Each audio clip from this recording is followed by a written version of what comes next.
એક પતિ ને પત્ની ઘરમાં ઊંઘ્યા હતા, બરોબર? રાતના 1:30-2 વાગ્યા છે અને તમે જો તો ચોર આવ્યો એટલે સાહેબ પત્ની ઉઠી છે. પત્ની એમના ઘરવાળાને તમે જુઓ ને તો ઉઠાડતી નથી, આમ ઠૂ ઠૂ ગોદા મારતી હતી. અરે ઊભા થો, ઊભા થો, ઊભા થો, ઊભા થો.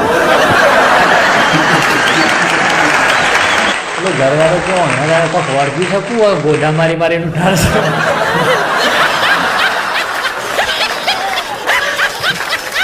ઘરવાળી કે અરે ચોર આવ્યો છે, આપણા ઘરમાં ચોર આવ્યો છે, ચોર ઊભા થો તમે.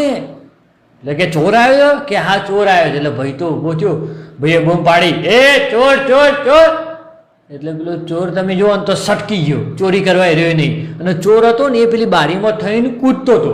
એટલે ભાઈના મનમાં લાય હું એને જઈને પકડી લઉં એમ. એટલે એના ભાઈ જેવા ચોરને પકડવા ગયા ને એટલે પેલી ઘરવાળી એમને રોકી દીધા કે ઉભા રહો, પકડશો નહીં, પકડશો નહીં. પેલો ઘરવાળો કે કેમ ના પકડું, ચોર છે, પકડવા દે, બારીને થઈને જાય છે. એની ઘરવાળી કે અરે 3 દાડાથી એ બારી જોમ થઈ ગઈ છે, એને ખોલીને જવા દો તો બારીનો આપણો ખર્ચો બચી જાય.